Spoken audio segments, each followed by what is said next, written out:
Supplies. Call them at 949-6211. Optical Outlook, now at their new location in Anderson Square. Come see the difference with Optical Outlook. And Cayman Insurance Center, celebrating 45 years in the Cayman Islands, specializing in property, life, and other lines of insurance products and services. And TCE Paint Shop, with 3 locations to better serve your home decor needs. Cox Lumber, Sparky Drive, Cox Lumber, Town, and the original store at 27 Godfrey Nixon Way. And now, Radio Cayman presents The Business Buzz, an insightful and fresh take on a variety of issues that impact the local business environment. This is where we address the business topics that matter. Radio Cayman's Business Buzz. Here's your host, Anita Khan. Welcome to the Business Buzz. Good morning to our listeners, our viewers, guests in the studio, and our producer of the Business Buzz, Ms. Susan Watson. Good morning, Susan. Thanks to our sponsors, Cayman Medical Supplies, Cayman Insurance Center, and of course, TCE Paint. Today we will have 3 segments on the Buzz. On this first segment, we will put the focus on Rotary Central Cayman Islands as we hear all about the Rotary Video Book Report competition and the programs geared towards children and students alike. After the 8 o'clock news break, we will hear from Digicel, and we will be discussing cyber threat. Following Digicel, we will hear from the Cayman Drama Society at the Prospect Playhouse, taking a sneak peek at CDS's latest play, The Deception of Catherine Vasque. A busy morning, so let's welcome from Rotary Central, Mr. Carl Brown. Carl is, of course, Director of Public Image. And next to him, we have Mr. David Noblet. David is the Vocational Services Director for Rotary Central. Good morning, gentlemen. Good morning, Anita, and good morning to our listening audience. We're very happy to be here. Well, Carl is our regular caller on the Business Buzz, so it's good to have him in the studio this morning, Carl. Thank you. You'll be co-hosting with me soon.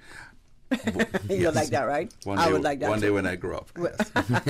When I grow up, I want to be like you. So we got lots to talk about this morning. We're going to put the focus on, of course, your signature projects for us. Can you share a bit about Rotary Central's, the main aim and signature projects of Rotary Central? Rotary Central we're one of 4 clubs in the Cayman Islands, and we are part of District 7020, the region for Rotary, which includes 10 countries, 9 islands. And within our island group of 3 islands, we've got our Grand Cayman Club, which meets on a Thursday, and our second club, which was initiated in 1986. Our club is Rotary Central Cayman Islands, and then we have Rotary Sunrise, which meets tomorrow morning, generally speaking on a Wednesday morning, and then we have our... At Georgetown Yacht Club? Yes, at Does Georgia, the name yes. Sunrise? Yes. We had those folks in a couple of weeks ago, or last week, I think. Yes. So. Mm-hmm. And we also have our Rotary Club of Cayman Brac. Now, our Rotary clubs each have focuses in community, and our focus has been on, we have signature projects and signature commitments and signature fundraisers. We have the music extravaganza, and we have been involved in growing with our community. We are the ones who initiated the bus shelter program from 1996. Bus shelters came in just in time when our population had a spurt, large guest worker population. We had to increase public transportation, and so we needed to provide. We saw the need to assist with providing some comfort and convenience to our children and our guest workers and those who did not have their individual transportation. Meeting that need, we have commitments over time. We have something called Take a Kid Fishing, where we would take youngsters to have a day of enjoying one of Cayman's cultural important intrinsic. You need to take adults too, Carl. If you're not, if you don't fish, you're truly not necessarily Caymanian. And there were youngsters who grew up in families who had not fished and had their first fishing experience with us. One of our latest involvements was with our fellow Rotarians in developing the the Rotary Children's Pavilion at the Queen Elizabeth Botanical Park. That's an education center that is centered around intersection with anything to do with conservation and the preservation of our plant species and our animal species. But we're here this morning to talk about children in a different light. Director David is spearheading this remarkable project which enables youngsters to express themselves about their love for reading. And I guess that's David Q to get to the mic. Yes, yes. For sure. David, can you pull that mic? Can you pull that mic forward too? Yes.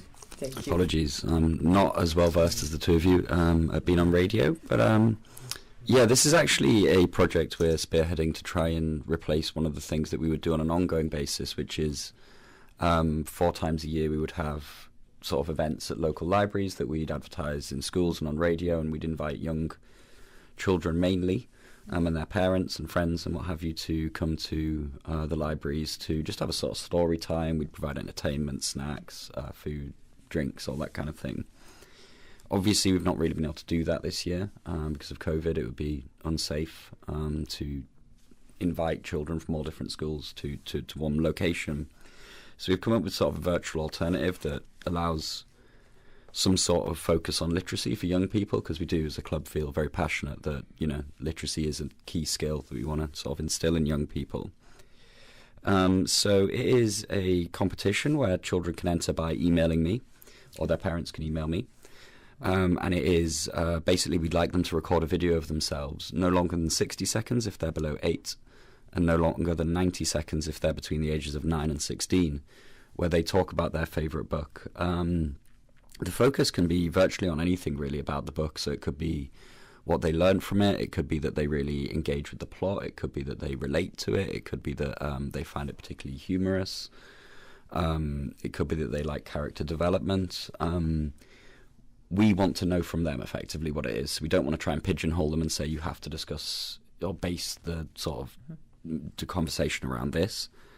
And we feel, obviously there's different things to like about different books. So that's a great idea, because I know my grandson, he would normally have to read a book and then do a book report. And he'll sit there and he'd be like groaning and grunting. But a video, that's a great idea. it is.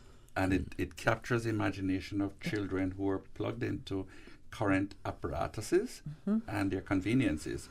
And children like to see themselves on video and on TV. And they feel relaxed enough to really but go at 60 seconds is a short time. It is. We were anticipating receiving quite a lot of videos. And what we're going to do, actually, I was about to come on to this, is we're going to publish the videos onto our Facebook page. So not only are we going to judge who we feel will be the winners of the competition, which has various cash prizes, but we'd like individual young people to actually get involved, and we'll be giving out prizes for the most liked videos. So even if you've not entered, if it's something that your friend's been involved in, then please go along and like the video. It'll be on the Rotary Central Facebook page. And for example, for the 9 to 11s and the 12 to 16s, the most liked videos on Facebook receive $150 in cash each. So that will be 3 individual children in each age category. Of course, they get all their friends to like you, right? Well, exactly. For $150, I'd beginning of their political career. Yeah, exactly. Now, what are the various categories? We said 60 seconds, right? But what are the various categories? 3-year-olds we start. Yes, so it's 3 to 5 is the youngest age category. 3 to 5. 6 to 8. 6 to 8. 9 to 11. And 12 to 16. Now, the 3 for 5s do have the lowest cash prizes, just because we kind of felt it was fair to stagger it. So the first cash prize for a 3 to 5-year-old would be $100. The 2 runners-up, so that's as judged by the Rotary Club, the people who come in second and third, will receive $50 in vouchers. And the 3 most liked videos on Facebook receive $50 in cash. The 6 to 8s, those prizes are effectively doubled, so it's $200 in cash for the winner. The 2 runners-up both receive $100 in certificates, and the 3 most liked videos on Facebook all receive $100 in cash each. The 9 to 11s and 12 to 16s are identical prizes, so it's $300 in cash for first. The 2 runners-up get Kindle Fires, so that's 4 fires between the 2 age categories. And the 3 most liked videos on Facebook get $150 in cash each. So that's about $3,000 in cash prizes, or in prizes. And the reason we sort of fell to that figure is that that's approximately what we would be spending on the Storytime events. Oh, okay. Sorry. Oh, that's okay. So, yes, we felt it would be fair to rechannel those funds effectively. So we want our children and our parents to get engaged in having their children read books, because we know that reading is fundamental to not only education but to fire up imagination and to enable youngsters to start thinking about what they would like to become, because a lot of what is read in initial years fires up what they'd like to become at that time, because later on they'll change. What was the first book you read, Carl? When you were I remember one of my first book reports was Tolstoy's War and Peace, and I was 9. Oh, wow, that is a heavy book for a 9-year-old. And it's poignant for this time. My father was a teacher, and I came from a bit of a heavily scholarship background, where the parents within my family group were a little hard on youngsters, and they had benchmarks to meet. So, and we had the privilege of having our own home library, which was extensive. Reader's Digest, same thing here. And biographies. And so by the time I was 12, I was a little more ahead of my chronological age group when it came to reading material. My father didn't allow us. My mom had passed when I was 2.5, so my father was a single parent, and being a teacher was heavily weighted on making sure that his children were taken care of, my brother and I. We weren't allowed to have TV, so TV was a lollipop that we experienced. But look at this now. Else. Look at this now, Carl. We're bribing the kids to read. Yes. Technically. Yes. But it's a good thing. It's a good thing. Anything to enable children to get engaged in reading enables them to develop interpretive skills, enables them to engage in creative writing, enables them to start to be analytical, and enables them to position their thoughts around community happenings and world happenings. So as a child, because of my exposure to the reading material, and we were required to read two dailies, 2 newspapers every day. So we were literally, in fact, especially my brother, who was a little reluctant, was required to read 2 pages of a specific newspaper and literally read them to my father. And that got so you guys are getting away, and right. No, Carl, that's why I love radio, because I grew up listening to the BBC. Yes. And you couldn't breathe while the BBC News was on. That was another requirement in couldn't breathe. Having grown up, and because you needed to give an account for what transpired today, both in print media and in audio. But sorry, Carl, before we go to break, I just want to ask David. David, just tell us in a nutshell about the work that was involved in putting together the Rotary video book report competition, and what is the importance of making reading fun again for children. And we just heard about the fun things from Carl. Well, with regards to putting the competition together, it wasn't my idea, firstly. So we had a meeting as a vocational services committee, and one of our Rotarians, Dahlia, came up with this idea because we were sort of racking our brains as to what we could do. So thank you very much, Dahlia, for that. In terms of actually putting it together, it has kind of piggybacked off a very similar initiative that District 7020 has, which is called the Butterfly Storybook Competition, which is pan-Caribbean, and it asks for children to make their own creative writing stories. So I sort of edited some of the materials that we would send out for that so that they suit our purposes, and then have submitted them to the same groups. I contacted the Ministry of Education, I believe, and they basically provided me with up-to-date contact information for all the schools, as well as using the Cayman Resident to find the private schools.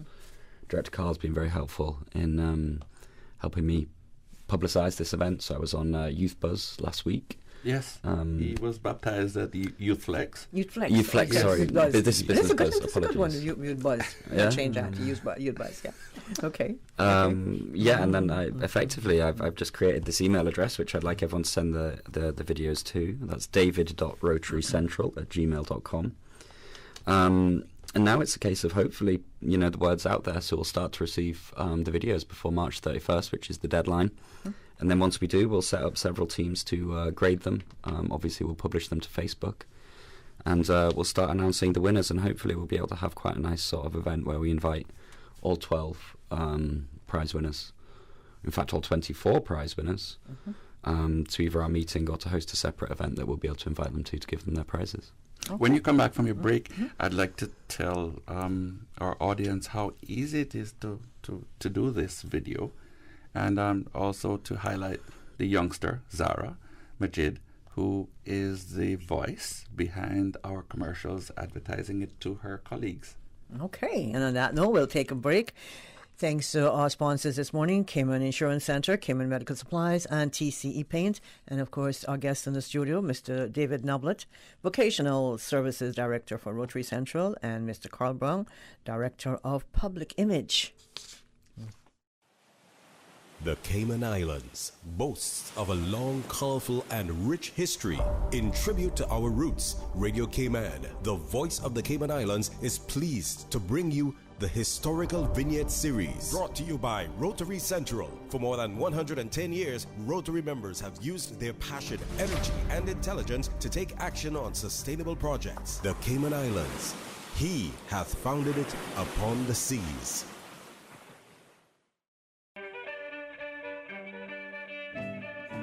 In 1904, Cayman Brac turtling captain and boat builder Daniel Jervis built a prototype Caymanian catboat named Terra, an obvious improvement on the previous canoe-style boats of the day. The Caymanian catboat was on average 16 feet long and drew no more than 8 inches of water. Painted in their distinctive catboat blue color, it provided effective camouflage when seen from below, permitting the crew to discreetly approach turtles. Hello, boys and girls. I'm Zara. If you are students in Cayman between 3 and 16 years old and love reading books like I do, welcome to the first Rotary Central Video Book Reports competition. Record your short video, no more than 90 seconds, on why you love your favorite book, what made you excited, or what made you laugh. There are lots of fabulous prizes. Too many to talk about now. For further information and sign up, go to Rotary Central Cayman Islands Facebook page or email david.rotarycentral@gmail.com. Record your book report video and send it by March 31st. So easy, so fun. The Rotary Central Cayman Islands Video Book Reports Competition. Rotary serves to change lives. Radio Cayman's Historical Vignettes was brought to you by Rotary Central. For more than 110 years, Rotary members have used their passion, energy, and intelligence to take action on sustainable projects. Oh gosh. Don't let the stress of taking care of loved ones get you down. Home care, now made easier with Cayman Medical Supplies. 100% Caymanian owned. Cayman Medical Supplies now stocks a wide range of home care supplies. Hospital beds, all types of wheelchairs, including beach access wheelchairs, lifts, commodes, shower chairs, walkers, Curad brand orthopedic supplies. Free blood glucose monitors with the purchase of 1 pack of test strips, blue underpads, and a whole lot more. Need home care convenience? Drop by Cayman Medical Supplies at 93 Smith Road, Windward Center, or call 949-6211. Free delivery. Open 9 a.m. to 5 p.m. Still delivering island-wide for your convenience. I'm Michael Webster. And I'm Denise Brown of Cayman Insurance Center. Family is not the most important thing, it's everything. And for 45 years, we have worked with the community and their families on protecting themselves for the future. Whether it's providing top-rated life insurance or protecting your family's household investment. From our family to yours, we understand and we care. I'm Denise Brown. Call me at 814-7229. And I'm Michael Webster at 925-5433. We are Cayman Insurance Center, specializing in property, life, and other lines of insurance products and services at an affordable rate. We are Michael and Denise at Cayman Insurance Center. Call today. Take your brush and gently dip it. Be careful not to drip it. Wet paint. Wet paint. Wet paint.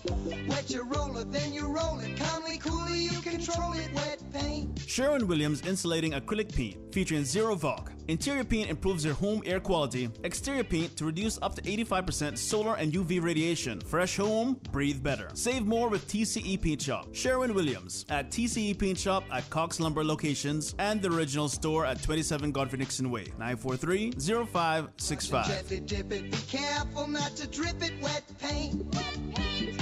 Wet paint. Business Buzz.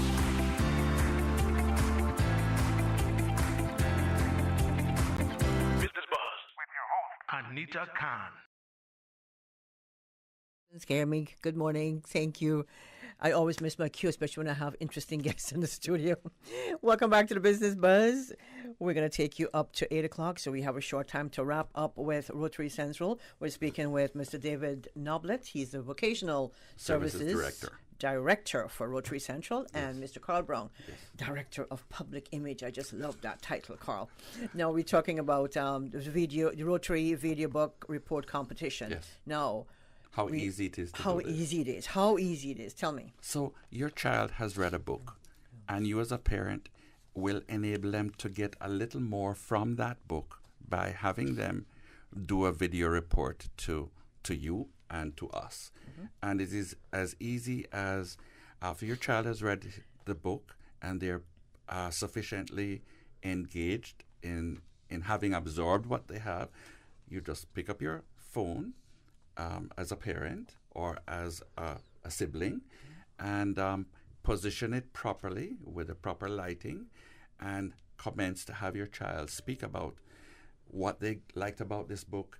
First of all, it's good to state the author, the title, how long the book was, and why you engaged the book in the first place, and what you found that was surprising or exciting, or did you think the author did justice to the book? Because children nowadays are precocious, and we need to let them have that confidence that they can critique the book. So it is easy. You can do reruns, and you can review them, and then you can perfect them and send the finished clip to David for it to be reviewed. What's that contact for David? It's david.rotarycentral@gmail.com. And just to supplement what Director Carl was saying, really, I've actually had some feedback from schools, from some of the teachers, to say that they've used this as part of their homework. So, it's something that is fantastic if it's been encouraged at home, but also, and I appreciate that teaching can be quite difficult, particularly in an increasingly remote environment. And this is something that is quite a remote sort of task, really. So hopefully helps supplement teachers' lessons if they'd like it to. Yes. And there's fantastic prizes to be had at the end of it, which I don't know, I never recalled having those for doing homework in the past. So. Now, what's the deadline to enter the competition? It's the 31st of March. Okay. Yeah. Now, what happens with this is discovery for Rotary, because we are always looking at bright young minds to position later on to take advantage of Rotary events that are applicable to them. For example, there are youth programs, international youth programs, where we have annually sent children to, like World Affairs Seminar in Wisconsin, and this book report enables us to zero in on this child is remarkable, and we also it enables us to zero in on a child that would like to come to our Rotary Club and present, and this enables a child to feel comfortable in an environment where they're adults like their parents, but they will be exposed to public speaking. They'll be exposed to enabling others to understand how they think about topical issues. So this is there are many spin-offs to this remarkable video book reporting competition that came as a result of a challenge that we had with our usual program. Now, do you have sponsors for this competition? We're working on them. Okay. We do have some that have re-engaged, and we do have some that have moved on. But the fact that we have secured so many valuable prizes, we've got some sponsorship along with that. Okay. So, David, if you want to run back the recap those the age groups and the categories and the prizes. Yep. Absolutely. So the first age category is for 3 and to how 5. long the video should be. That's important. Yes. 60 seconds, right? 3 to 5 year olds who receive $100 for first prize, $250 for the runners up, and then $50 for the 3 most liked Facebook videos in that age category. They have to do a 60-second video, as do the 6 to 8s, who have double the prizes. So $200 in cash, 2 $100 certificate or vouchers, for the 2 runners-up, and then the 3 most liked videos from that age category on Facebook get $100 in cash each. The 9 to 11s have 90 seconds, just as we were anticipating they potentially might have a bit more analysis to offer. First prize would have $300. The 2 runners-up will receive a Kindle Fire, and the 3 most liked videos on Facebook will receive $150 in cash each. And the prizes are the exact same for the 12 to 16 category, and they also have 90 seconds to record their videos. We would really like to thank Zara Majid, the daughter of one of our fellow Rotarians, Michelle and Abdul, who is the voice behind our current commercial, encouraging her colleagues and her friends. How old is Zara? Zara is 12. 12. And wow, she is so prolific. She came and did her first presentation. She became our voice, and her voice is so lovely. We know we're going to be using her, and we like to use the video competition to also talent search for youngsters who can fit our profile to represent other topical issues with their voices and their presence. Now, Carl or David, what have been some other initiatives, other programs at Rotary Central that you've been involved in? You give us a couple, but I think you left one out, and I'm not hearing it. Science fair? Science fair is just around the corner. Okay. We are working on science fair. It's not deliberate that we're leaving it out. We're working on it because we're challenged by COVID. It is likely that we're going to be going to a virtual with science fair. We're going to be updating you. That's why we have an update on this actually. From David is on top of that. Yes. So Ali Spears is our Youth Services Director, and she's asked me to let people know that it will be virtual this year. Unfortunately, we're not able to hold the event at CIS as we do every year. So the email address that individuals should send their science projects to, or indeed email if they'd just like some more information to find out exactly what to do, is Ally, ALLY.Spears, SPEIRS, @outlook.com. And the cut-off for that competition is April 1st, so one day after the video storybook competition. Okay. And we'd also like to let you know that we are speaking on behalf of our president, Corleen Goodman Hoptroff, and one of our major concentrations this year has been mental health, and we have been involved in the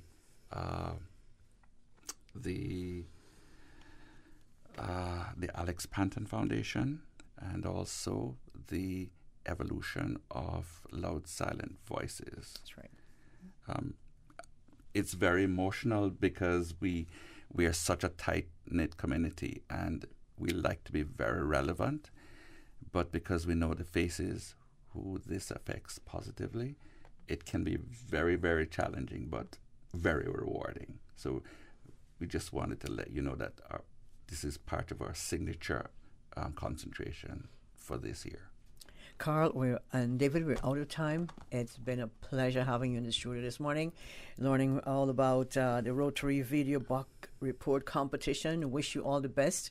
Yes. And I know you guys are going to do a great job. We want to hear about the results when it's we will all be over. Coming back. Well, thank you very much for having us. Thank you. You've been listening to Mr. David Noblet, Vocational Services Director for Rotary Central, along with Mr. Carl Brown, Director of Public Image, Rotary Central. Thanks to our audience. Thank you. Okay. We're going to take a quick news break. When we come back, we'll be speaking with Digicel. Thank you, Anita. And studio time now by Foster's is 7:59.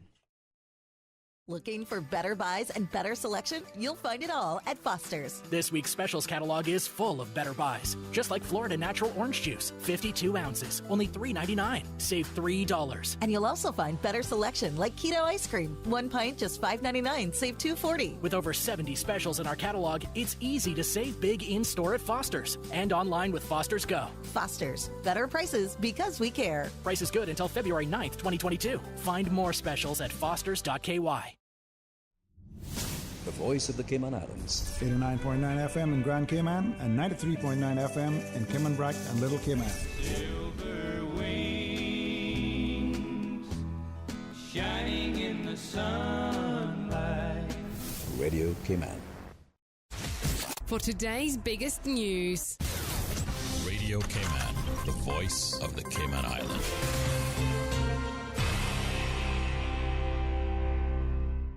With your latest news, I'm Carsley Fuller. Several appearances are scheduled for today's Central Planning Authority Board meeting, including a major project in Beach Bay. Up first are two related appearances. At 10:30, the board will hear an application on enclosing a breezeway, making internal amendments to residence layouts, along with elevation treatment and lowering of site level for a location on Beach Bay Road in Lower Valley. There are objections to this application, along with the sister one of an application for a 7-story, 22-apartment complex with 3 pools. In relation to the first, the Department of Environment notes the site is a very active turtle beach for both loggerhead and green turtles. Planning permission for the proposed resort has already been approved. However, the lighting plan submitted is, quote, not turtle-friendly and therefore cannot be endorsed by the DOE. The department adds, though, that the modifications, which are the subject of this planning application, are minor and would result in no additional adverse environmental effects beyond those that have already been approved. Private objections have also been logged as well, raising concerns about traffic, negative environmental impacts, and the potential limiting of residents enjoying the area because of an increase in the volume of guests or residents of the proposed hotel. As for the 22-apartment application, similar concerns were raised there. Other appearances scheduled for today include an application for a restaurant, bar, cabana, pool, and parking lot in Northside, an application for a container, along with an application for 6 townhouses and a pool on Halley Street off Franksound Road. No objections there. There are objections, however, to an application to modify planning permission to revise the floor plan and add 3,400 square feet at Decker's Restaurant and Bar on West Bay Road. Then at 2:30, Home Gas is pitching an application for a control building and cistern on Walker's Road in Georgetown. Objectors there as well. The Department of Environment is reminding all members of the public that lobster season is officially closed from March 1st through November 30th. During this time, the DOE is warning it is illegal to take or possess lobster from local waters with, quote, stiff penalties for infractions. The Department of Environmental Health is advising the public that the Georgetown landfill is closing early tomorrow, specifically at 1 p.m. as Ash Wednesday falls on March 2nd. However, regular garbage collection and recycling operations will be as normal on this public holiday. Regular operations at the landfill will resume on Thursday. In regional news, the opposition in Jamaica has organized a team of psychiatrists and psychologists to support Jamaican students affected by the Russia-Ukraine conflict. 24 of the students arrived in Krakow, Poland on Sunday and have been booked for a flight from Frankfurt, Germany to Montego Bay, Jamaica, according to the Foreign Affairs Minister, Kamina Johnson. In an earlier statement, People's National Party President Mark Golding said he had secured the commitment of a group of psychiatrists to provide counseling to the students who may have been affected by the Ukraine-Russia conflict and feel the need for those services. Golding says, quote, the mental health aspect of such an ordeal is as critical as the physical. While we seek to ensure that the students are physically out of harm's way, we must also see to their mental well-being. Now with a check of international news, here's the BBC, which will take us out of the newscast. I'm Carsley Fuller from Radio Cayman's newsroom. BBC News with Jerry Smith. The Ukrainian President Volodymyr Zelensky has accused Russia of perpetrating a war crime by launching a missile strike into the centre of the city of Kharkiv, killing civilians. He said targets included the main square and peaceful residential areas, not military facilities, adding that Russia had carried out state terrorism. An advisor to the Ukrainian president says Russian forces are trying to lay siege to the capital Kiev and to Kharkiv, cutting off food, water and other essential supplies. Satellite pictures released by an American technology firm show that a vast Russian military convoy closing in on Kiev now stretches for more than 60 kilometres. The British Prime Minister Boris Johnson has accused Vladimir Putin of using what he called barbaric and indiscriminate tactics against innocent civilians in his war against Ukraine. Speaking after talks in Poland, Mr Johnson said the world was witnessing what he called an unfolding disaster on the European continent. The United Nations says more than 660,000 people are now known to have fled Ukraine since the beginning of the Russian invasion. Most of the refugees are women and children. The UN Refugee Agency says there are reports of people waiting for 60 hours to enter neighbouring Poland. The German city of Munich has dismissed the acclaimed Russian conductor of its Philharmonic Orchestra, Valery Gergiev, because he failed to condemn the attack on Ukraine. BBC News. Stay in touch with Radio Cayman for the latest in news and information. Follow Radio Cayman on social media, Facebook, Instagram, Twitter. Download the Radio Cayman app or log on to our website, www.radiocayman.gov.ky. Radio Cayman, your voice, your choice, your radio. Tune in every Monday through Friday at 12 p.m. for Radio Cayman's Midday Newscast. Radio Cayman, the People's Station, your trusted official source for the latest news. The 12 p.m. news is proudly brought to you by Health City Cayman Islands. World-class healthcare within your reach. Government's new recruitment portal offers job seekers a paperless online process that makes it easy to apply for more than one job anywhere, anytime. With this step forward in our online recruitment presence, you can keep track of outstanding applications and appointments and receive notifications about your applications. Visit the careers.gov.ky portal and use the new one-stop shop for civil service recruitment to further your career. The 8:12 a.m. weather report brought to you by CG Britcay, where people come first. Head east on Cove Road. Sharp left on Church Street. Sharper left. No, your other left. Did I say left? Nope, you missed it. Okay, I'm lost. With money-saving bundling options for home and motor, we're like a GPS that doesn't steer you wrong. CG Britcay. Good like that. Let's stop and ask for directions.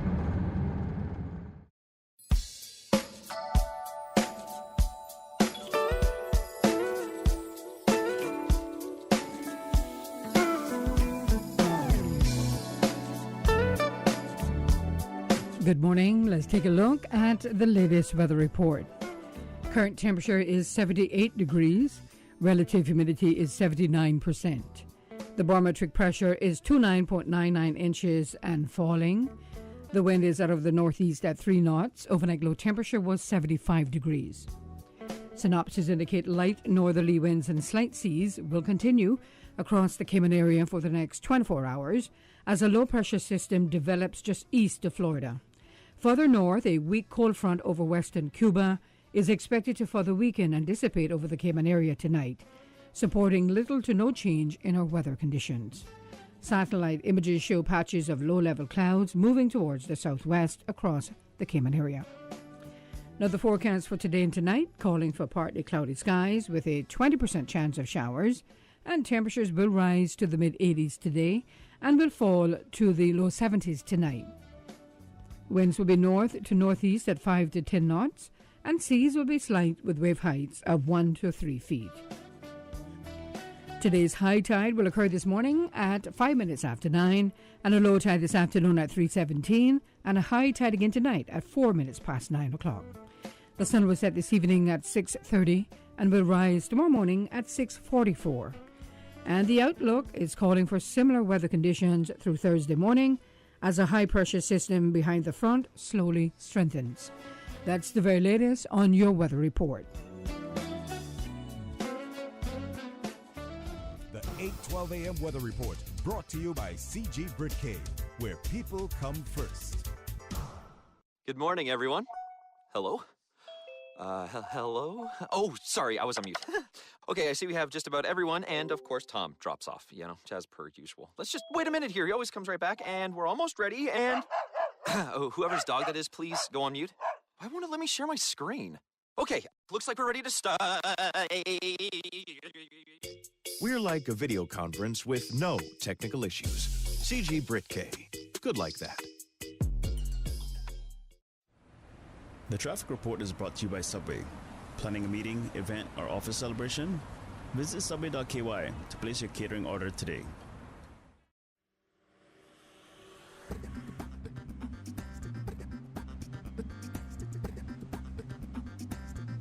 Good morning once again. Let's take a look at what's happening on the roads. Traffic coming from the east is steady but flowing on the Linford Pearson Highway and Shamrock Road, and a little steady traffic heading to Georgetown on Crew Road, and eastbound traffic on Crew Road is moving along light to moderate. Steady but flowing traffic on Huldah Avenue as we look to the Westway Road in front of the Ritz. Traffic is moderate in both directions, and on Godfrey Nixon Way and Eastern Avenue, traffic flowing at a good pace. And coming from the Westway four-way stop, traffic is moderate. That's what's happening on your roads. Join us again at about 10 minutes after 12 o'clock. We'll give you another traffic report. Remember, click it or ticket. Subway is serving up a special new sauce, bursting with flavor in every bite. The new Savory Collection is a tropical sweet and spicy sauce made with a combination of spices, habanero peppers, thyme, onion, black pepper, ginger, citrus juices, and molasses. So good. Wow. Sensational. Delicious. Subway's Savory Collection pairs perfectly with our oven roasted chicken or steak sub. Savor the flavor. For a limited time, only at Subway. Subway. Eat fresh. The traffic report is brought to you by Subway. Planning a meeting, event, or office celebration? Visit subway.ky to place your catering order today. Business Buzz.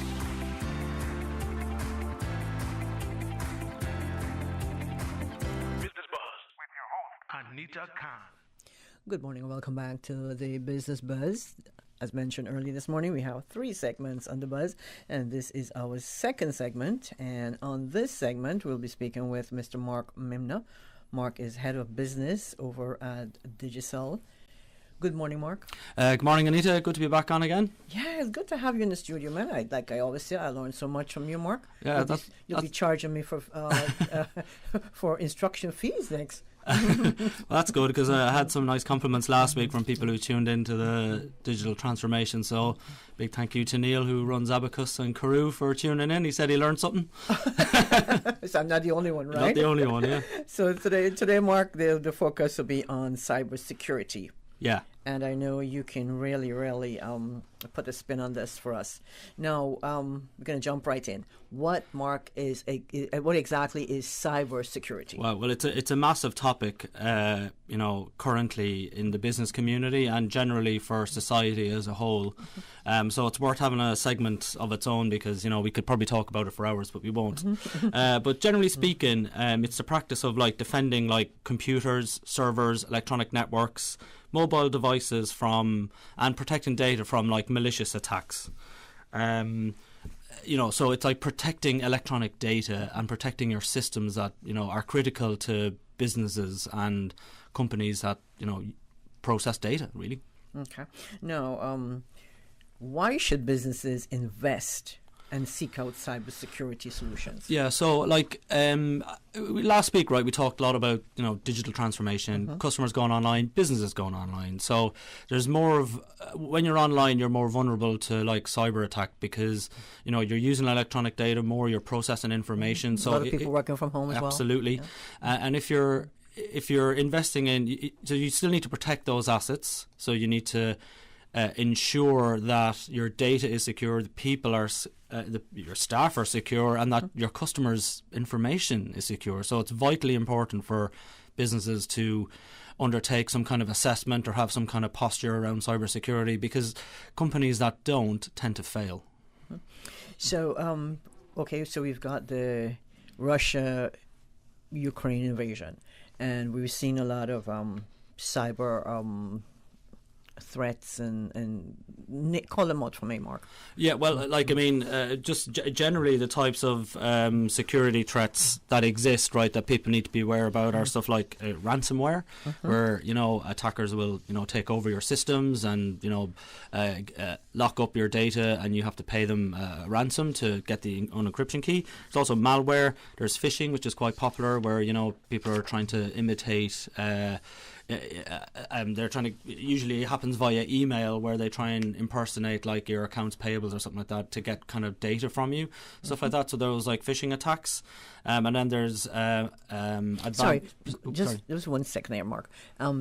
Like, I've had emails asking you to update your data with a certain bank. A bank that I don't even use that bank for anything. Would that be considered phishing?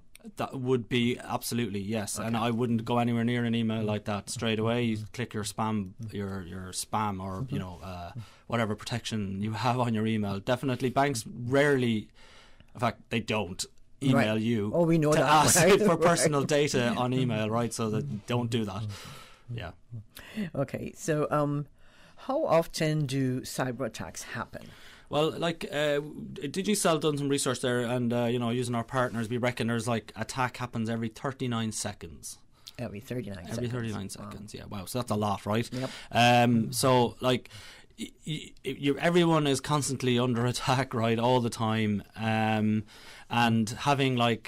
having measures in place can help reduce the risk, essentially, right? So that's kind of what your cyber security posture should do, because like, it's unlikely you're going to be able to prevent every single attack, right? It's going to be very, very difficult to do that. But what you can do is do all you can to prevent it from happening. And if it does happen, that you have a policy in place to roll back to a certain period in time, and eliminate the threat that has happened, right? Okay. Now, how important is it for your customers, Digicel customers, to have a cybersecurity posture and program? Yeah. So, like, it's not just important for Digicel customers; it's important for everybody. True. And everybody who does business, but also like people at home as well, right? Who have their own kind of personal laptops, gaming a lot maybe, or, you know, using tablets and stuff at home. You should also like protect those kind of devices. But it's critically important for businesses because they are processing and managing customer information, and their staff are also, you know, responsible for that data as well. So they need to have systems in place that allow them to show like that they're taking the necessary measures to protect their systems, customer data, in case they get audited and stuff like that, right? So, like, but also, if you protect your business, you can be sure your customers will, you know, you can tell your customers what you're doing to protect their data, right? And they're more likely to kind of do business with you because they know that their data is secure with that individual or that business because they're taking the necessary measures to protect their data, right? Okay. Now, I was looking at, on your website, you have that cybersecurity in the time of COVID-19. Yeah. Digicel business. And on that, you have, under the threat, you have cybercrime. Yep. And there's which includes single actors or groups targeting systems for financial gain or to cause disruption. Now, there's cyber attack. I'm trying to get, you know, accustomed to all these words, right? Yeah. So the cyber attack often involves politically motivated information gathering, and then there's cyber terrorism, which is intended to undermine electronic systems to cause panic or fear.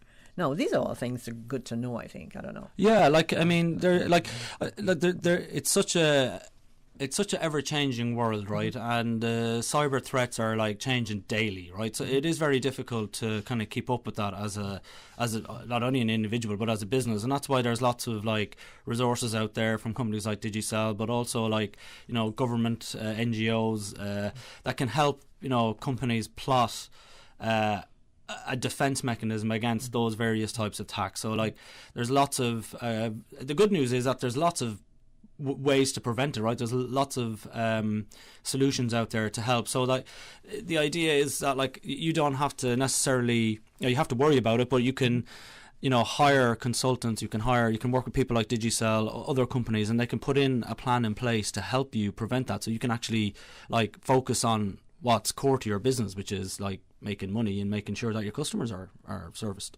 Okay, that's going to be the next question. Why is cybersecurity important to Cayman businesses? Again, right? So, like we talked about last week, with we already know that a lot of businesses in Cayman have kind of adopted a digital transformation plan, or they want to go online. So now they're kind of extending their network, they're extending the reach, they're going where their customers are online. So now they're kind of potentially more at risk, right? So it's vitally important that they implement some kind of cybersecurity framework for their business, so that they know what to do in the event that something happens, right? And that their staff know what to do in the event if something happens, and that their customers are, safe and secure. So we're okay, so they can sleep safe, they can sleep well at night, right? Knowing that their data is secure, and the business owners can be rest assured that they're taking all possible measures to protect their data. Like that's all they can do, really. What on the top of your head, Mark, I'm putting you on a spot here, but what percentage of businesses in Cayman do you think are taking that measure?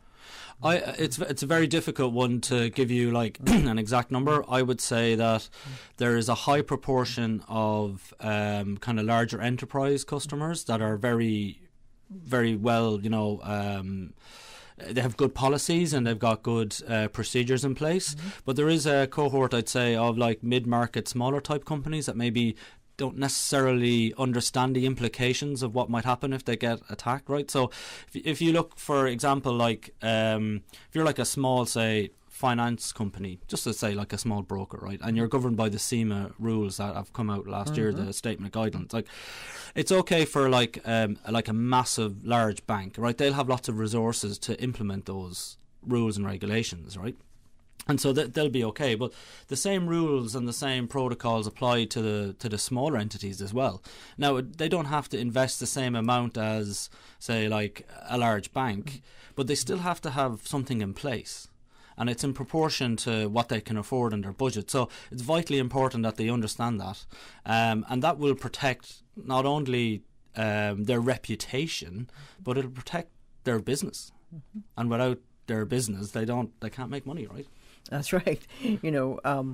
Mark, and you've been on here talking about cybersecurity, and if they're not listening, they're not paying attention, they're most likely going to miss out on important information, especially for the business with regards to cybersecurity. Yeah, like, I mean, for me, it's a vital part of our business, right? And Digicel as a company has taken, take cybersecurity very, very seriously, not only from our own internal kind of policies and procedures, but also trying to protect our customers, right?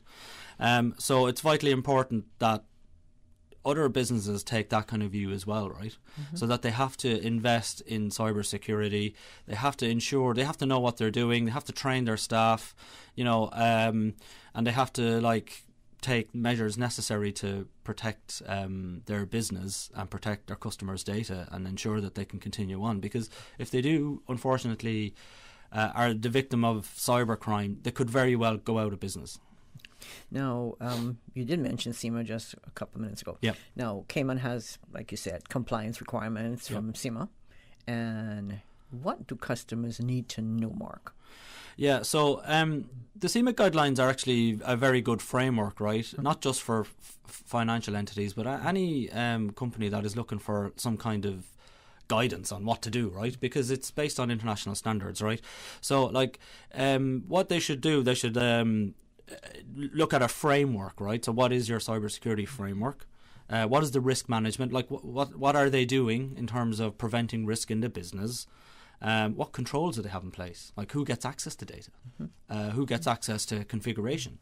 How do they protect data? And where does accountability lie? And by that we mean, it needs to have like senior management involvement in cybersecurity. So it should no longer be just a line item on the end of a board report or an email. It should be actually a point of topic on your monthly reports. What are we doing on our cybersecurity? What have we protected? What have we been exposed to, etc., etc., and get in, provide like a framework for that, so that every month the senior leaders in your business know what is happening. And if you don't do that, and if they're not aware of that, then they're putting their business at risk. Okay. And this is for other businesses besides financial. Absolutely, yeah. I mean, the same policies apply across all entities, right? Okay. But what the CIMA guidelines, they were trying to give you like a framework of, hey, look at these kind of things. If you look at this, then you're in a good spot. Okay. But the same could apply for companies that aren't under the CIMA guidelines. That's very good. Now, what can happen to businesses, Mark, if they don't do anything at all to have at least a limited cybersecurity infrastructure? So it's about risk management, right? So what do you want your business to be? Do you want it to be like, money making, profitable? Do you want to have lots of customers? If that's the answer, then you need to invest in cyber security. If you don't do that and you decide that you're okay, then there's a high probability you will be the victim of an attack. There's a high probability in this day and age that you will be the victim of like ransomware, phishing, that kind of thing. And if that happens, your business could go bust. So it's really a choice. There's lots of tools available there. It's a kind of like, people would say, oh, it's a scary topic, but it's not really, right? It's about risk management. It's about putting in the controls in place to help you manage your business more effectively. And the good news is, for lots of businesses out there, regardless of the sector they're in, that there's lots of tools, there's lots of support, there's lots of information available, that you're not in the dark, you're not doing it alone. There's lots of businesses in the same boat. So, embrace it, and, do whatever you can to protect your business and your data that you can afford, right? What kind of infrastructure should businesses consider protecting, Mark? Yeah, so anything that is really electronic, right? So, traditionally people would say like, oh yeah, I have a firewall or whatever and I'm protected, but actually you're not. It's only part of the puzzle. So it's endpoints, it's mobile phones. So one of the big holes we see in our kind of area is, people might have really good protection on laptops, servers, websites, have lots of two-factor authentication, all that kind of stuff, but they leave their mobiles exposed, right? But the same mobile is like, people are doing business on mobile now, right? All the time. All the time. So you need to make sure that your mobiles are protected, or we call them endpoints. So where customers are accessing, where your staff or employees are accessing data, they all need to be looked at. So you start with your endpoints, you work your way back up through your network, switches, servers, routers, firewalls, websites, all that kind of stuff, applications. A lot of holes in cyber attacks come from like unpatched applications, right? So it's like your Microsoft or some kind of database application. So what's your policy around that? How do you know? When's the last time it was updated? What information can you get from your existing estate? So and also what you should consider doing is implementing training for your employees. So it's all very well having all this like fancy technology and you're like super encrypted and everything, but if the staff don't know what to do, like you mentioned when you had an email coming in from your bank, then no, it's not my bank. I know, but you know what I mean. Like, what do you do when that happens? What's your policy around that, right? So employees and staff have a huge part to play in protecting themselves, the business, and data. No, you talk about this all the time. I know we talk about this, but reinforcement. If employees are working from home, should they also be included in the security framework? Absolutely, yeah. And we see that again when we have, obviously with the transformation policies and the kind of COVID people working from home process, that they have that security now has to be extended away from the office to remote workers, and that's where the endpoint management and VPNs and stuff play a vital part, because when you're at home, you might be sharing the same Wi-Fi network as your family, who might be kind of gaming or watching Netflix or whatever online. There might be other laptops connected, and you want to be sure that your data transmission is okay, that your business data is protected above that, because you are sharing that infrastructure. Now, we know that employees have a part to play in protecting the businesses from cyber threat. We just said that. Now, if someone needs to have an assessment on the security posture, what should they do? Yeah, so I think the first port of call for any kind of business is, like, if they decide, okay, we need to do something about our cybersecurity policy or posture, they need to find out what they have. Well, what's at risk? Because what are they protecting? So you can get full assessments. Digicel can provide them as well. We can also provide some testing that can see where the gaps in your network are. But they should kind of go to a consultant, find out what they want to do, what are the end goals.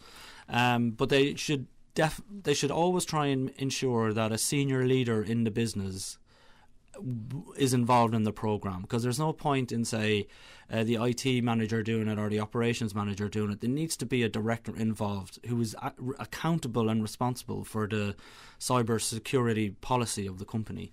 And once you get that buy-in, it's much easier, and it's the process can still be quite long, but at least you have an end goal, because you have key stakeholders involved, and that's the key kind of requirement to get your business on the road to having a better cybersecurity policy. Now, on top of all of this, Mark, how can Digicel Business help in all of this?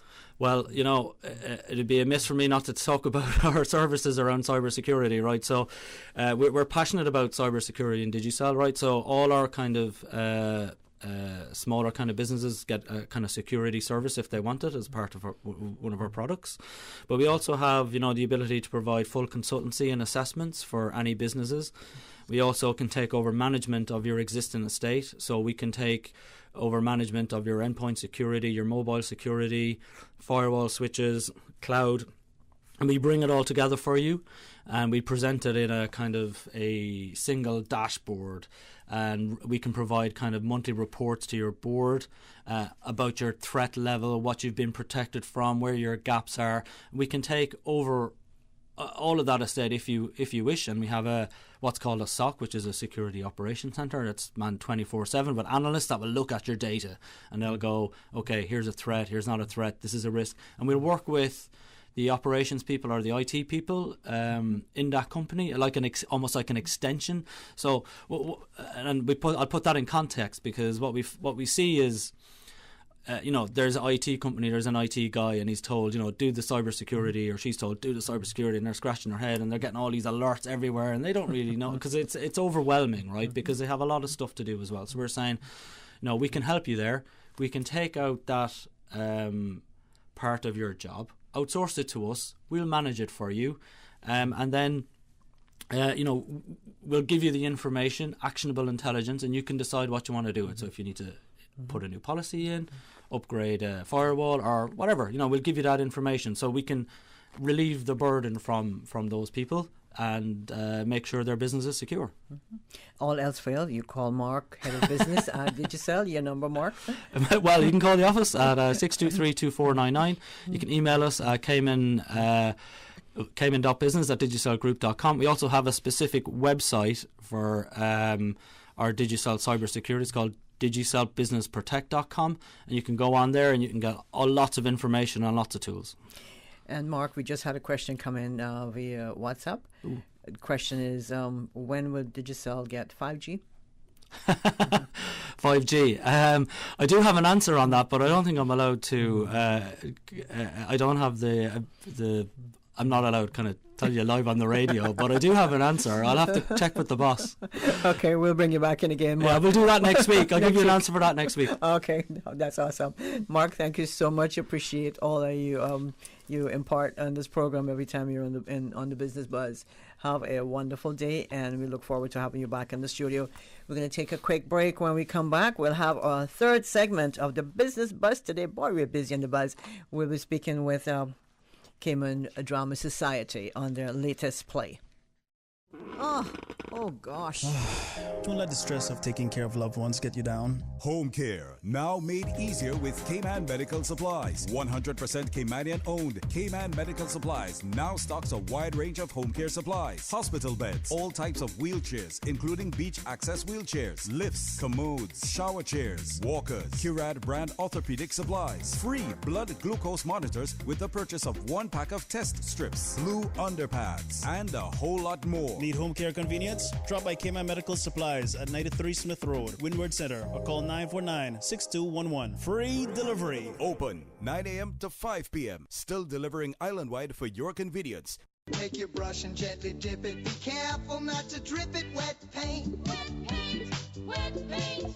Wet your roller, then you roll it. Calmly, coolly, you control it. Wet paint. Sherwin-Williams Insulating Acrylic Paint featuring zero Vasque. Interior paint improves your home air quality. Exterior paint to reduce up to 85% solar and UV radiation. Fresh home, breathe better. Save more with TCE Paint Shop. Sherwin-Williams at TCE Paint Shop at Cox Lumber locations and the original store at 27 Godfrey Nixon Way, 943-0565. Gently dip it. Be careful not to drip it. Wet paint. Wet paint. Wet paint. Your Radio Cayman 6 p.m. news, Monday through Friday, is brought to you by Logic. Your life connected. Attention Caymanian job seekers. Do you want to know what jobs are available right now in the Cayman Islands? See all available jobs listed by occupation in the Jobs Cayman job directory printed in this week's local newspapers. Pick up the newspaper to see all available jobs listed by occupation. Then go to www.work.ky. That's worc.ky to register and apply online. Business Buzz.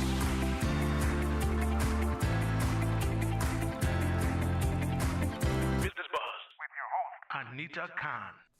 Thanks for joining us on the Business Buzz. This is our third segment on the Buzz this morning, and we're happy to have all our guests, whether you're in the studio or you're joining us online. And that's exactly how our third segment of guests will join us this morning. They're joining us via the telephone. I want to say good morning to Mr. Paul De Freitas. He's a theater manager of Cayman Drama Society, Prospect Playhouse, and Miss Erica Ebanks. She is the co-director. Good morning to both of you. Good morning. Good morning. It's a pleasure to have you joining us. It's a pity you're not in the studio with me this morning. Thanks for having us. Both of you doing okay? Yes. Okay, now it's exciting news coming from the Cayman Drama Society. You've got a spanking new play. Yes, coming up. Catherine Vasque. Yes, it actually started last week. Very, very good reviews. And it goes on Thursday, Friday, and Saturday until March the 19th. Okay, before we jump into the brand new play, let's I'm not sure who will want to give us, but it's Paul or Erica, but give us some background on Prospect Playhouse and the role. Well, this is for you, Paul, and the role of a theater manager. Sure. Basically, the theatre manager is an elected person. The Drama Society is a volunteer organisation, and so effectively its executive management committee is elected. I'm elected, and I've been elected for the past 11 or 12 years. I manage, maintain, and ensure that the theatre is available for events. And I'm assisted by a group of volunteers, and we have a lot of fun doing it. We have a Tuesday morning and a Thursday morning schedule where we go in there. We do stuff, whether it's building sets, doing maintenance, painting, whatever. And we're always happy to welcome more volunteers who may be retired and would like something to do Tuesday and Thursday mornings. Great camaraderie. Okay, so the Deception of Catherine Vasque, that's, what does it take to prepare for such a production as this, Paul?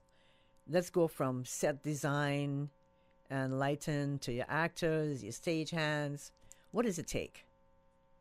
Sure. Well, about a year ahead, Erica and I tried to find unusual but world-class plays, which are not the more normal comedy, drama, or musical that you tend to find being put on. We identified The Deception of Catherine Vasque. It was written in 2020 by Mark Steensland, and it had rave reviews. And I used the Google search term spooky play in order to find it. Okay.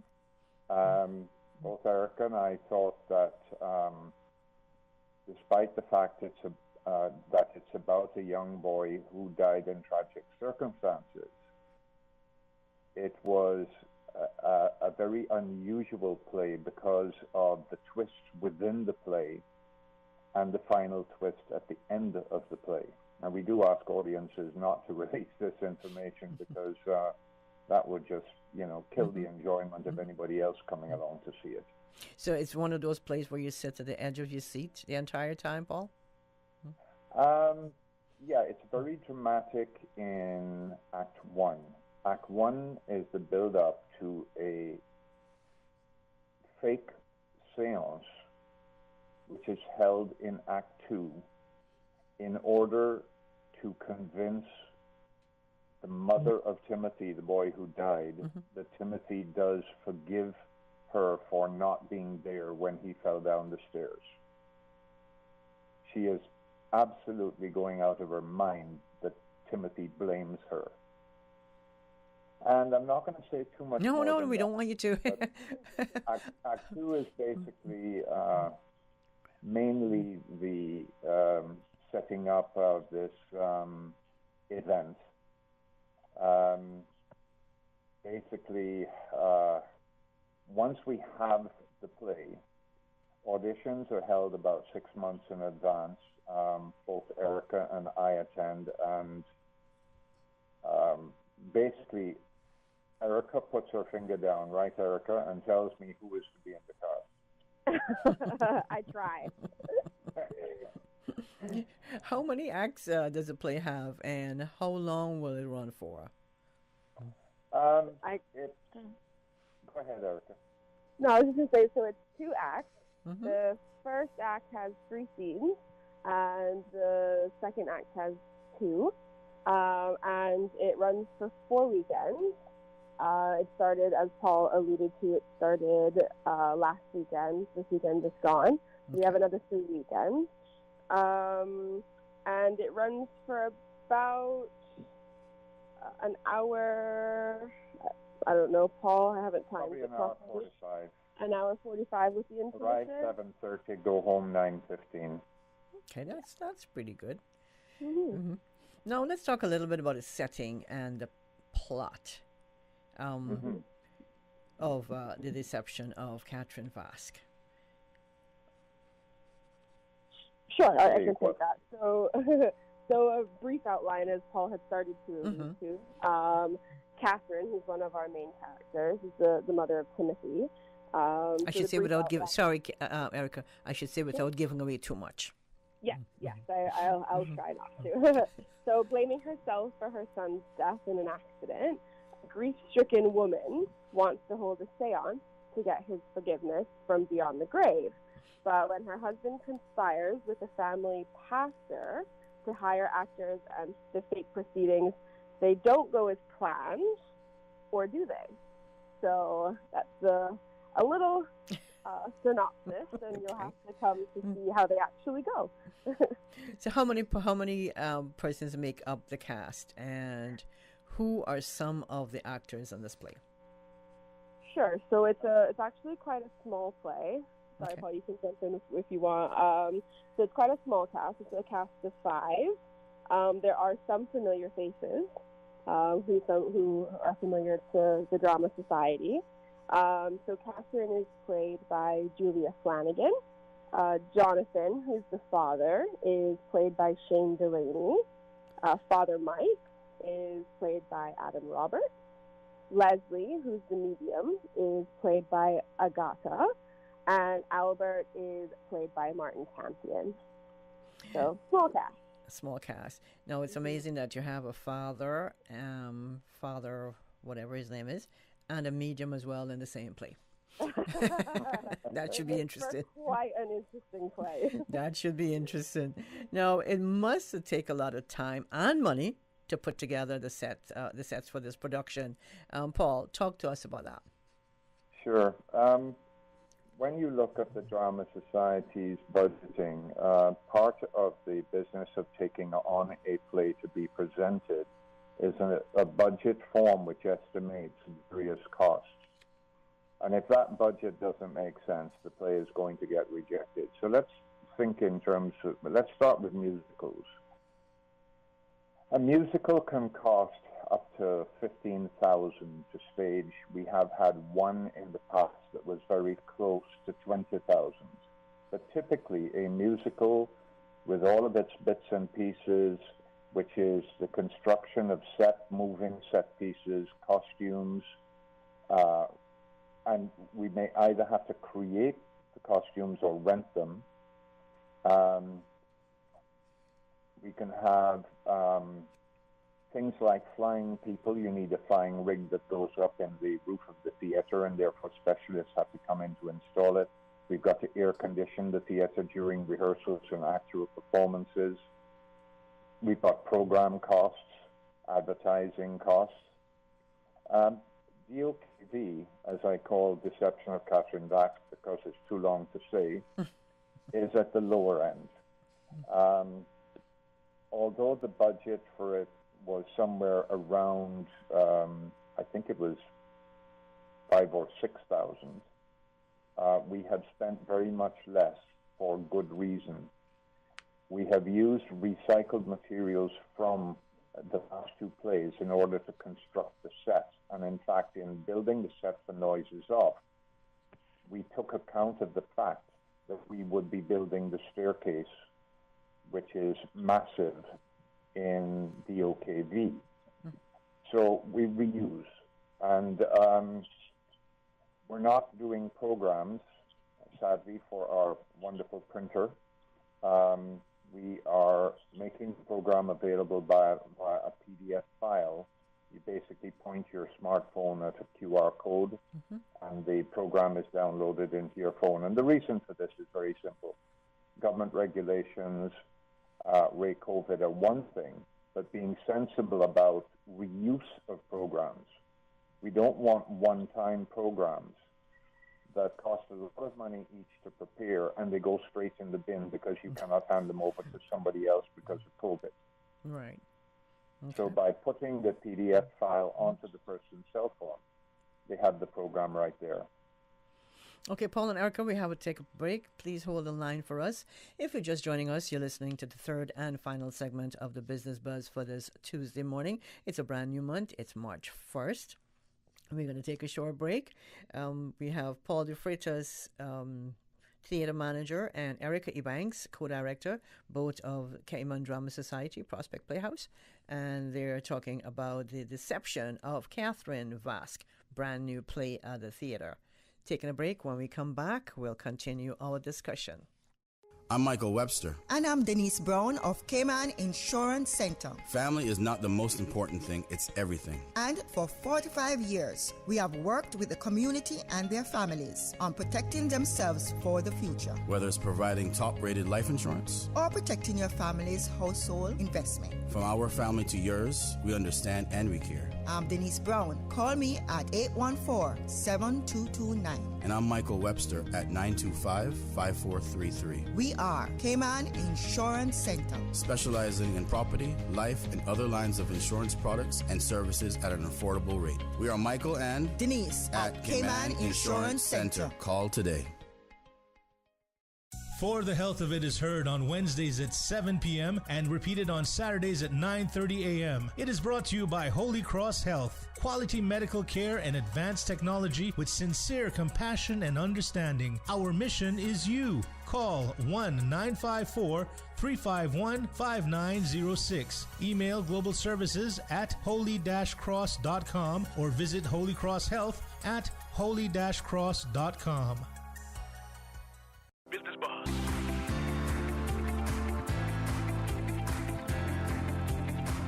Business Buzz with your host, Anita Khan. Welcome back to the Business Buzz. We're speaking with Mr. Paul DeFreitas, Theatre Manager, and Miss Erica Ebanks, Co-Director of the Prospect Playhouse, Cayman Drama Society. And they're on the line. They're not in the studio with me this morning. Good morning again, Paul and Erica. Good morning. Thank you for holding the line. You didn't leave me. Thank you. We're speaking about the deception of Catherine Vasque. This song's so exciting and spooky at the same time. Now, the production. Can you give us some exact dates? The weekends. You said we have 3 more weekends to go, right? Yes. So this is this weekend. I'm not looking at a calendar right now. Saturday this week, next week, and March the 17th, 18th, 19th. That will be the final weekend for the production. That's correct. Okay. Now, most people know where they can find the theater, but just give us some directions again. Sure. I think everybody roughly knows where Lighthouse School is on Shamrock Road. There is a jerk pork stand at the entrance to the driveway into the Lighthouse School. And a free advertisement. I love their jerk pork. Free plug. We share the driveway with the Lighthouse School, and in fact, we share our parking with them for their teacher overflow, and they share their parking with us for patrons. So it's a very nice relationship that we have with Lighthouse School. Now, what time is the play? What time does it start? Starts at 7:30 p.m. and it finishes around 9:45 p.m. Okay. And how can we purchase tickets for the play? That will be a visit to www.cds.ky.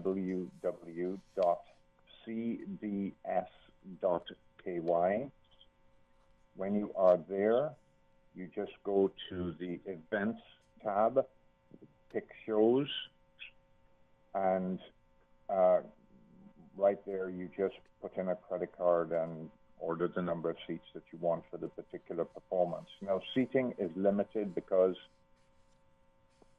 of, in my view, unfair government regulation of the number of people who can attend a theatre.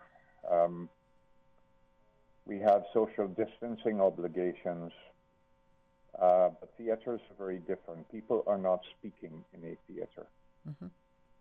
They're not, the chance of transmission inside of a theatre is infinitesimally small compared with a bar, and yet bars are packed. So we have reduced our seating. If you want tickets to see The Deception of Catherine Vasque, my advice is get them now. We have already gone very, very close to our reduced seating limits for 2 of the days of the last weekend and for 1 of the days of next weekend. So people shouldn't hold back. It's a great, great play, beautifully acted and amazingly written with a wonderful theme. And the cost of your tickets, Paul or Erica? $25 for adults and $15 for students 16 and above. We do not recommend bringing anyone who is under the age of 16. Okay. It's 8 minutes until 9 o'clock. We're speaking with Erica Ebanks, co-director, and Paul DeFreitas, theatre manager of the Prospect Playhouse. Now, are you in need of volunteers? Volunteers are always needed, I know. Erica, you want to take that one, I guess? Sure. Yeah, we're always interested in getting new volunteers. There's a lot to do around the theatre. As Paul was explaining earlier about the theatre management committee, there's always stuff going on there. When we have a show going on, we always need volunteers either behind the bar or on front of house, checking people in, seating people. We have a sponsorship committee that can always use volunteers, memberships to try and get members to the Cayman Drama Society. So yeah, there's always stuff going on. I mean, wardrobe and props always has stuff going on. that needs some organizing. So there, yes, we're always looking for volunteers. There's lots to do. And do you still need volunteers for the deception of Catherine Vasque? Yes. I mean, we're pretty set for the show itself. Mm-hmm. But if anybody's interested in doing bar or front of house, we would very much welcome that. We can give them a little quick training on our point of sale system and how everything works. Okay. So yes, we could use some volunteers there, but in terms of lights, sound, backstage, all of that's quite sorted right now. Now, what sort of feedback have you been receiving for the deception of Catherine Vasque?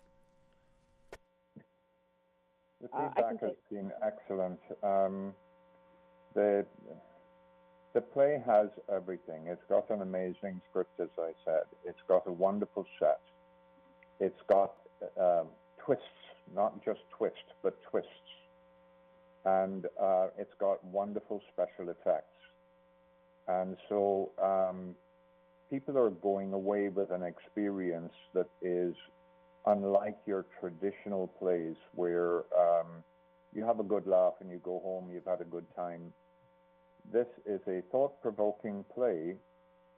It has its tender and it has its gentle comedic moments. But you feel, well, what people have said to me is that they have a greater understanding of the problems that mums and dads can face when any kind of experience, negative experience, happens to them and they have to deal with it. So it's definitely worth a look. I just wanted to add something. K-Stage is looking for volunteers to help with the training of our kids. We have kids coming to training classes from the age of 6 right through. Any young person who has the ability to, assist our training manager, Kirsty, at K-Stage, should send an email to training@cds.ky for further information. Okay. Now, is there a particular scene in The Deception of Catherine Vasque that is getting a lot of feedback from the audience? Without giving away too much. I, in my personal opinion, I would say probably, Paul, I'm not sure if you would agree with me, I would say Act 2, Scene 1, so right after the intermission, I think is where things start to get a little bit exciting and start to take some interesting turns. No. That's right. Act 2, Scene 1. You don't want to miss that. That is basically the fake seance. Make sure you don't go to the bathroom when that's on. No, for that person who is interested in acting and being on stage, what is the best way for them to develop their acting skills and to foster creative expressions? So as Paul was saying, we a couple of years ago, we opened the training department at the Drama Society, which is run by Kirsty, and we have students from 5 all the way up to whatever age you wish to continue. And she does such great work with the kids. She does shows every year with them, and then obviously the adults as well. So if you're interested in that, as Paul was saying, you can always email training@cds.ky and get some more information on that. And I think the information is also on our website, the same website that we mentioned earlier, www.cds.ky. Okay, before I let you go, we're heading up to news time. Paul and Erica, can you just recap the plot of The Deception of Catherine Vasque and where we can get tickets and the details? Sure. A young boy falls down the stairs, and his mother is very concerned that from the other side, he blames her. And so, Father Jonathan and their pastor concoct this scheme to hold a fake seance so that she would contact the son and be forgiven. And we're not going to go any further than that. The rest of it is twist after twist after twist. It's on at the Prospect Playhouse Thursday, Friday, Saturday for the next 3 weekends. The price is $25 for adults and $15 for students aged 16 and over. We don't really recommend the play for younger students unless parents think that they're competent enough to understand what is going on. Okay. Now, I want to say thanks to both of you for joining us this morning on the Business Buzz, and wishing you all the best with the rest of the reception of Catherine Vasque. And make sure that our listeners, that you go out and enjoy a wonderful night of spookiness, fun, and everything else that goes with this awesome play. Thank you so much for having us. Thank you. Have a wonderful day, and please stay safe. You as well. Thank you. Joining us by telephone this morning, Mr. Paul DeFreitas, theatre manager, and of course Erica Ebanks, co-director, Cayman Drama Society, Prospect Playhouse, speaking about her latest play, The Deception of Catherine Vasque, taking place through March 18th, Susan? Okay, March 18th or 19th. I'm not sure. I didn't write that. I didn't write that down. Anyway, actually March 19th to March 19th. 3 weekends. I'll take us through March 19th. That's right. Now, thanks to our sponsors this morning of the Business Buzz, Cayman Insurance Center, Cayman Medical Supplies, and of course TCE Paint. I want to thank for our previous guests on the Buzz this morning. We had from Rotary Central, Mr. David Noblet, Vocational Services Director for Rotary Central, and Mr. Carl Brown, Director of Public Image, also from Digicel, Head of Digicel Business, Mr. Mark Nimmer. And thanks to our listeners, our YouTube viewers, of course, our producer of the Buzz, Ms. Susan Watson. Until Thursday, March 3rd, when we bring you another Business Buzz, please stay safe and follow those COVID protocols. In the meantime, thank you so much for joining us. We'll see you on Thursday, God's willing.